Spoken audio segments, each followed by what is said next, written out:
ലെബനനിൽ ഇസ്രായേലിന്റെ IDF പ്രവേശിച്ചതിനു ശേഷം Israel എന്താണ് പറഞ്ഞത്? ഞങ്ങൾ ഒരു പ്രത്യേക സൈനികരെ അല്ലെങ്കിൽ ഒരു പ്രത്യേക യൂണിറ്റിനെ അകത്തേക്ക് അയച്ചിട്ടുണ്ട്. പരിമിതമായ പ്രവർത്തനങ്ങൾക്കായി ഇസ്രായേൽ സൈനികർ ലെബനിലേക്ക് പ്രവേശിച്ചു.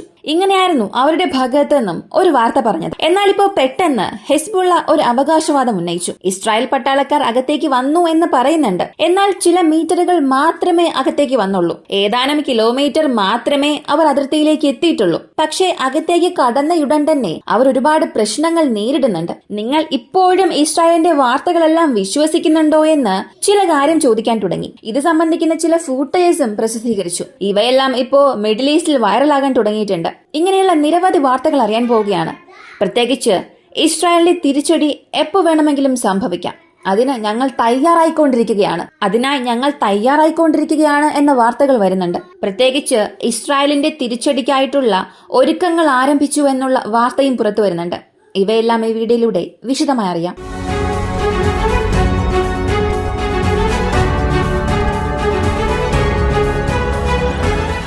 ഇറാനും ഇസ്രായേലും തമ്മിലുള്ള പ്രശ്നമാണ് ആദ്യം. 2 ദിവസം മുൻപ് ഇറാനിൽ നിന്നും ഒരുപാട് പ്രഖ്യാപനങ്ങൾ വന്നു.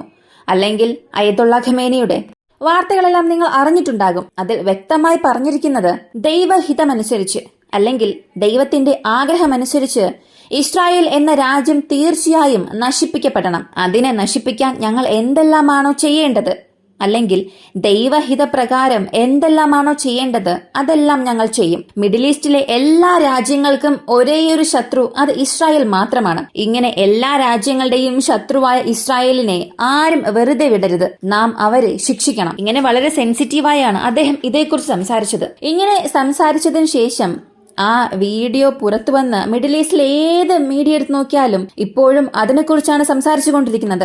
കാരണം ഏറെ നാളുകൾക്ക് ശേഷം അയത്തുള്ള ഖമേനി ഇത്തരമൊരു കാര്യത്തെക്കുറിച്ച് സംസാരിച്ചു, അതും ഈയൊരു സ്വരത്തിൽ. പക്ഷേ ഇത് ഇസ്രായേലിൽ എന്തെങ്കിലും സ്വാധീനം ചെലുത്തിയിട്ടുണ്ടോ? അല്ലെങ്കിൽ അവർ പറഞ്ഞതിന് ഇസ്രായേൽ ഭയപ്പെടുന്നുണ്ടോ? ഈ പ്രസ്താവനയോട് ഇസ്രായേൽ പ്രതികരിച്ചോ എന്ന് ചോദിച്ചാൽ ഇതൊരു വലിയ വാർത്തയായി പോലും അവർ എടുത്തിട്ടേയില്ല. അവർ ലെബനനിൽ എന്ത് ചെയ്യണം, അതിൽ മാത്രമാണ് ശ്രദ്ധ. വെസ്റ്റ് ബാങ്കിൽ നടത്തിയ ആക്രമണത്തിൽ 20 പേരോളം കൊല്ലപ്പെട്ടിട്ടുണ്ട്. നിരവധി കുട്ടികളും കൊല്ലപ്പെട്ടു. ഗാസയെ നോക്കുകയാണെങ്കിൽ ഇസ്രായേലിന്റെ വ്യോമാക്രമണം അവിടെ വീണ്ടും തീവ്രമായിട്ടുണ്ട്. അവിടെ ചില ആശുപത്രികളിൽ അഡ്മിറ്റ് ആയിരിക്കുന്നവരുടെ അല്ലെങ്കിൽ ഈ ആക്രമണത്തിൽ നിന്നും രക്ഷപ്പെട്ട് മറ്റു രാജ്യങ്ങളിലേക്ക് പോയവരുടെ അഭിമുഖങ്ങൾ കാണുമ്പോൾ തന്നെ വല്ലാതെ ദുഃഖം തോന്നിപ്പിക്കും. പല കുഞ്ഞുങ്ങൾ അവിടെ ബാധിക്കപ്പെട്ടിട്ടുണ്ട്. ഇപ്പോ ഗാസയിൽ നടന്നുകൊണ്ടിരിക്കുന്ന ഈ പ്രശ്നങ്ങൾ എന്നത് അടുത്ത 100 വർഷത്തേക്ക് ഈ ഇസ്രായേൽ ഗാസ പ്രശ്നത്തെ തീർച്ചയായും ഒരു സംസാര വിഷയമാക്കും. കാരണം അത്രത്തോളം നഷ്ടങ്ങൾ പൊതുജനങ്ങൾക്ക് സംഭവിക്കുന്നുണ്ട്. ഇതിനെക്കുറിച്ച് വലുതായിട്ടൊന്നും നമുക്കിവിടെ സംസാരിക്കാൻ കഴിയില്ല. അത്രത്തോളം നിയന്ത്രണങ്ങൾ യൂട്യൂബിലുണ്ട്. എല്ലാ കാര്യങ്ങളും അങ്ങനെ തുറന്നു പറയാനുമാകില്ല. ചില വാർത്തകൾ പറയാൻ കഴിയാത്ത ഒരവസ്ഥയിലാണ്. ഇങ്ങനെ പ്രശ്നങ്ങൾ ഈ ഒരു ഭാഗത്ത് പോകുമ്പോൾ ഗോളൻ ഹൈറ്റ്സിൽ സിറിയയും ഇറാഖും നടത്തിയ ഡ്രോൺ ആക്രമണത്തിൽ 2 പേർ കൊല്ലപ്പെട്ടു. ഇനി മറ്റൊരു കാര്യം, നസ്രല്ലയ്ക്ക് പകരക്കാരനായി ഹെസ്ബുള്ള ഒരാളെ നേതാവാക്കി. അദ്ദേഹത്തെയും ഇസ്രായേൽ കൊന്നു. മാത്രമല്ല ഇപ്പോ അവർ ഒരു മൊഴി നൽകിയത് ഇസ്രായേലിന്റെ യുദ്ധ ക്യാബിനറ്റും ഇസ്രായേലിന്റെ നോർത്തേൺ കമാൻഡും ഒരു വലിയ അറിയിപ്പ് നടത്തി. ഇറാനെ തിരിച്ചടിക്കാനുള്ള എല്ലാ തയ്യാറെടുപ്പുകളും ഞങ്ങൾ നടത്തിക്കൊണ്ടിരിക്കുകയാണ്. കാരണം ഇസ്രായേലിനെ അത്ര നിസാരമായ ഒന്നുമല്ല ആക്രമിച്ചത്. ഇസ്രായേൽ ചിന്തിക്കുന്നത് ഇവിടെ ഇസ്രായേൽ ഡിഫെൻഡ് ചെയ്തു, ഇസ്രായേലിന് വലിയ ആളപായമൊന്നും ഉണ്ടായില്ല എന്നൊക്കെ. പക്ഷേ ഇസ്രായേലിന് കാഷ്വാലിറ്റി ഉണ്ടായില്ല, സത്യമാണ്. പക്ഷെ ഇത്രയും ദിവസം ഇസ്രായേൽ ഒരു മതിൽ സൃഷ്ടിച്ചു വെച്ചിരുന്നു. ഇതുപോലെ ആരുടെ മിസൈൽസിനെ കൊണ്ടും ഇസ്രായേലിനുള്ളിൽ പെനട്രേറ്റ് ചെയ്യാൻ കഴിയില്ല എന്നൊക്കെ. ഞങ്ങൾക്ക് ഒരു വ്യോമ പ്രതിരോധ കവചം തന്നെ ഉണ്ടെന്ന്. ഈ മുഴുവൻ വിശ്വാസവും അല്ലെങ്കിൽ അവരുടെ മുഴുവൻ പ്രതിച്ഛായയും ഇറാനിയൻസിന്റെ ഈ മിസൈൽ ആക്രമണം വഴി പൂർണ്ണമായും നശിച്ചു. ഇതിൽ 2 വിഭാഗങ്ങൾക്കും ചില പോരായ്മകളുണ്ട്. ഇസ്രായേലിന്റെ വ്യോമ പ്രതിരോധ സംവിധാനങ്ങൾ അവിടെ സജീവമായി. പക്ഷേ ഒരു നിശ്ചിത എണ്ണം മിസൈലുകൾ വരുമ്പോൾ അത് ലോകത്തിലെ ഏത് വ്യോമ പ്രതിരോധ സംവിധാനം എടുത്താലും പ്രതിരോധിക്കാൻ സാധിക്കില്ല. ഉദാഹരണത്തിന് 2 unit of air defence system ഒരു 50 കിലോമീറ്റർ അകലത്തിൽ നിങ്ങൾ സ്ഥാപിച്ചിട്ടുണ്ടെങ്കിൽ ഒരേ സമയം അവയ്ക്ക് 50 മുതൽ 60 മിസൈൽസിനെ വരെ തകർക്കാനും തടയാനും ഒക്കെ സാധിക്കും. പക്ഷേ ഒരു 100-150 മിസൈൽ, അതും 150 ബാലിസ്റ്റിക് മിസൈലുകൾ വരുമ്പോൾ ഏതൊരു വ്യോമ പ്രതിരോധ സംവിധാനത്തെ കൊണ്ടും അത് തടയാൻ സാധിക്കില്ല.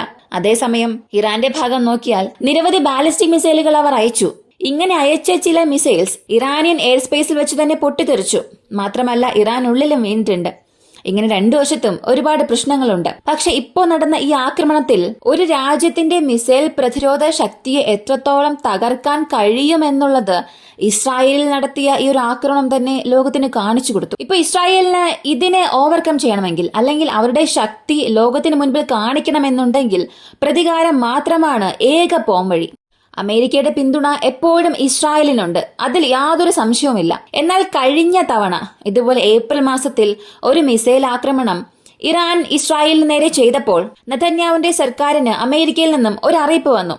ഇത് നിങ്ങളുടെ വിജയമായി കണക്കാക്കണം. കാരണം ഒരുപാട് സ്ഥലങ്ങളിലൊന്നും മിസൈൽ വീണ് പൊട്ടിത്തെറിച്ചിട്ടില്ലായിരുന്നു. 3 മണിക്കൂറിന് മുൻപ് തന്നെ ഒരു അനൗൺസ്മെന്റ് വരികയും മിസൈൽ അയച്ച സമയം മുതലേ അതിനെ ട്രാക്ക് ചെയ്യാൻ തുടങ്ങുകയും ഈ 2 രാജ്യങ്ങൾക്കും നടുവിൽ നടന്ന ഈ ഒരു പ്രശ്നത്തിൽ മിഡിൽ ഈസ്റ്റിലുള്ള ഒരുപാട് രാജ്യങ്ങൾ, സൗദി അറേബ്യ, ജോർദൻ, സിറിയയിലെ അമേരിക്കൻ കപ്പലുകൾ, മെഡിറ്ററേനിയൻ സീയിലെ അമേരിക്കൻ കപ്പലുകൾ, ഇവയെല്ലാം ചേർന്ന് ഈ മിസൈൽ അറ്റാക്കിനെ തടഞ്ഞു. അപ്പോ ഇസ്രായേലിന് അതൊരു വലിയ നഷ്ടമൊന്നും സൃഷ്ടിച്ചില്ല. ഇറാനും ആക്രമിച്ചു, ഇസ്രായേലും ഡിഫെൻഡ് ചെയ്തു. അപ്പോ ഇതിനെ നിങ്ങൾ ഒരു വിജയമായി കണക്കാക്കണം.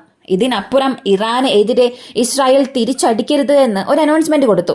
എന്നാൽ ഇപ്പോ അങ്ങനെ ഒരു സാഹചര്യമാണോ എന്ന് ചോദിച്ചാൽ തീർച്ചയായും ഇല്ല. തിരിച്ചടിക്കണമെന്ന് അമേരിക്ക തന്നെ പറഞ്ഞു. പക്ഷേ റിട്ടാലിയേഷൻ ഒരു എസ്കലേഷനായി മാറാൻ പാടില്ല. നിങ്ങൾ ആക്രമിക്കാം, അത് പ്രശ്നമല്ല.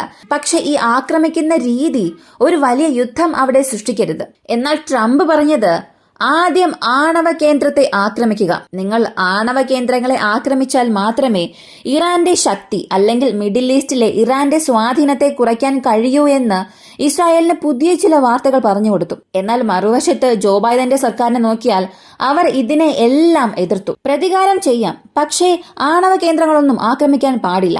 അങ്ങനെ ഇറാന്റെ ആണവ കേന്ദ്രങ്ങളെ ആക്രമിച്ചാൽ ഇത് യുദ്ധത്തിന്റെ ഒരു സുപ്രധാന സംഭവമായി മാറും. തീർച്ചയായും ഒരു മുഴുവൻ യുദ്ധം അവിടെ ഉണ്ടാകും. ഇതിൽ പലർക്കും പല അഭിപ്രായ വ്യത്യാസങ്ങൾ ഉണ്ടാകാം. പക്ഷേ ഇറാന്റെ ആണവ പദ്ധതി നിർത്തുന്ന രീതിയിൽ, അല്ലെങ്കിൽ അവരുടെ ആണവ കേന്ദ്രങ്ങൾ ആക്രമിക്കപ്പെട്ടാൽ മറ്റു മാർഗമില്ല. ഇറാൻ ഇവിടെ ഒരു യുദ്ധത്തിലേക്ക് തള്ളപ്പെടും. യുദ്ധത്തിലേക്ക് വരില്ല. രണ്ടിനും വ്യത്യാസമുണ്ട്.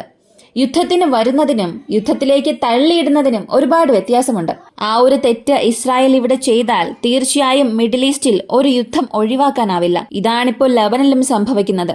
IDF ലെബനിലേക്ക് പ്രവേശിച്ചു. പക്ഷെ അകത്തേക്ക് കടന്നതിന് ശേഷം അവർക്ക് ചെറിയ പ്രശ്നങ്ങളൊന്നും അല്ല ഉണ്ടായത്. ഇരുപക്ഷത്തും നഷ്ടങ്ങളുണ്ട്. എന്നാൽ ഈ 2 പക്ഷത്തെയും താരതമ്യം ചെയ്യുമ്പോൾ ഇസ്രായേലിന്റെ നഷ്ടം വർദ്ധിച്ചു വരികയാണ്. ഇതിനുള്ള കാരണം പലതവണ ഞാൻ പറഞ്ഞിട്ടുണ്ട്. അതേ കാര്യം തന്നെ വീണ്ടും ആവർത്തിക്കുന്നു. ഇസ്രായേൽ പറയുന്നതനുസരിച്ച് ഹിസ്ബുള്ളയെ ആക്രമിക്കാൻ അവർ തങ്ങളുടെ ഉന്നത സൈനികരെ ലെബനിലേക്ക് അയച്ചു. പ്രതിദിനം 40 മുതൽ 50 സൈനികർക്ക് വരെ അവിടെ പരിക്കേൽക്കുന്നുണ്ട്. മറുവശത്ത് IDF ഒരു വലിയ അവകാശവാദം ഉന്നയിച്ചു. അതൊരു അവകാശവാദമായി മാത്രമേ കണക്കാക്കാനാകൂ. സ്ഥിരീകരിക്കാത്തൊരു വാർത്തയാണ്. 250 ഹിസ്ബുള്ള ഫൈറ്റേഴ്സിനെ കൊന്നു എന്നവർ പറയുന്നു. എന്നാൽ ഇത് ഇപ്പോഴും സ്ഥിരീകരിക്കാത്ത ഒരു വാർത്ത തന്നെയാണ്. 25 ഇസ്രായേൽ സൈനികരെ വധിച്ചു എന്നവർ പറയുന്നുണ്ട്. 20 സൈനികരെ സ്ഥിരീകരിച്ചു. 5 പേരുടെ അവസ്ഥ എന്താണെന്ന് അറിയില്ല. കൂടാതെ തുടക്കത്തിൽ പറഞ്ഞതുപോലെ ഹിസ്ബുള്ളയുടെ ഒരു വീഡിയോ പബ്ലിക്കേഷൻ 100, 150, 200 കിലോമീറ്റർ വരെ മാത്രമേ അവർ അകത്തേക്ക് കയറിയിട്ടുള്ളൂ. 100 മുതൽ 200 മീറ്റർ വരെ മാത്രമേ ഇസ്രായേൽ സൈനികർ നുഴഞ്ഞ് കയറിയിട്ടുള്ളൂ. എന്നാൽ അവർ ആ വീഡിയോ ഉപയോഗിച്ച് അതിർത്തിയിലെ ഞങ്ങളുടെ സെറ്റിൽമെന്റ്സ് ചില ഭാഗങ്ങൾ അവർ പിടിച്ചെടുത്തു. ഞങ്ങൾ ലെബനിലേക്ക് നുഴഞ്ഞു കയറി. ലെബനിലെ ഹിസ്ബുള്ളയുടെ പോരാളികളെ ഞങ്ങൾ പിന്നിലേക്ക് തള്ളാൻ പോകുന്നു എന്നുള്ളൊരു അനൗൺസ്മെന്റ് ഇസ്രായേൽ നൽകി. പക്ഷെ ഇവിടെ അങ്ങനെ ഒന്നും തന്നെ സംഭവിച്ചിട്ടില്ല. യഥാർത്ഥത്തിൽ എന്ത് സംഭവിക്കുന്നുവെന്ന് നിങ്ങൾ മനസ്സിലാക്കുക. പാശ്ചാത്യ രാജ്യങ്ങളോ അല്ലെങ്കിൽ ഇസ്രായേൽ മാധ്യമങ്ങളോ പറയുന്നതൊന്നും വിശ്വസിക്കരുത്. 100 മീറ്ററിൽ നിന്ന് 1 കിലോമീറ്റർ മാത്രമേ അവർ മുന്നേറിയിട്ടുള്ളൂ. ലെബനനുള്ളിൽ ഞങ്ങൾ നുഴഞ്ഞു എന്ന് പറഞ്ഞത് ഒരു കുപ്രചരണ വാർത്തയായി മാത്രമേ കാണാൻ കഴിയൂ. 1 വർഷമായി ഗാസയോ വെസ്റ്റ് ബാങ്കിനെയോ കീഴടക്കാൻ ഇസ്രായേലിനെ കൊണ്ട് കഴിഞ്ഞിട്ടില്ല.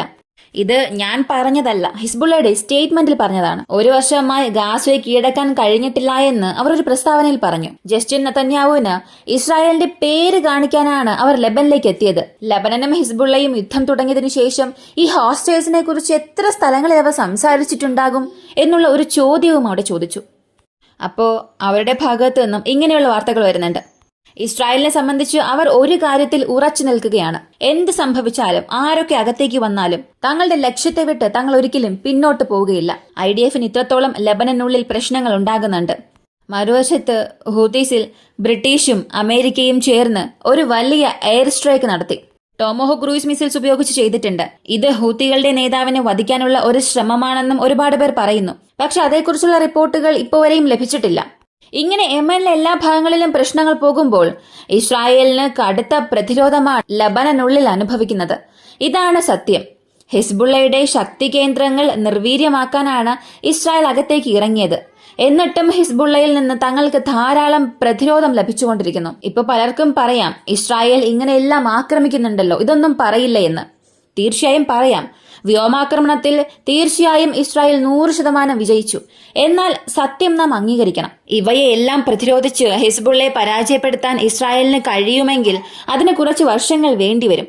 അല്ലെങ്കിൽ കുറഞ്ഞത് ഏതാനും മാസങ്ങളെങ്കിലും വേണ്ടിവരും. അതായത് ഹിസ്ബുള്ളയെ ലിത്താനിയ റിവറിൽ നിന്നും പുറത്തേക്ക് തള്ളാനായി. ഇറാഖിൽ നിന്നും ഹിസ്ബുള്ളയിലേക്ക് വരാൻ പോകുന്ന അടുത്ത ആയുധമാണ് ഇസ്രായേൽ ആക്രമിക്കാൻ പോകുന്നത് എന്നുള്ള ചില വാർത്തകൾ പുറത്തു വന്നു. അപ്പോ മിഡിൽ ഈസ്റ്റിനെ സംബന്ധിച്ച് ഇസ്രായേൽ തിരിച്ചടിക്കാൻ തുടങ്ങിയാൽ ഇറാന്റെ ഒരേയൊരു മറുപടി ഞങ്ങൾ വളരെ മോശമായി ആക്രമിക്കും എന്നുള്ളതാണ്. ഇതിൽ ട്രംപിന്റെ വാക്ക് കേട്ട് ആണവ കേന്ദ്രങ്ങൾ ആക്രമിക്കുകയാണെങ്കിൽ തീർച്ചയായും പറയാം ഒരു 3ാം ലോക മഹായുദ്ധം സംഭവിക്കുമെന്ന്. കാരണം ഇറാനെ ആക്രമിച്ചാൽ റഷ്യക്ക് മറ്റു മാർഗമില്ല. അവർ ഡയറക്റ്റ് സപ്പോർട്ട് ചെയ്യും. റഷ്യ ഉക്രൈൻ യുദ്ധത്തിൽ ഇറാന്റെ സഹായമില്ലെങ്കിൽ റഷ്യക്ക് ഇത്രത്തോളമൊന്നും യുദ്ധത്തിൽ ജയിക്കാനാകില്ല.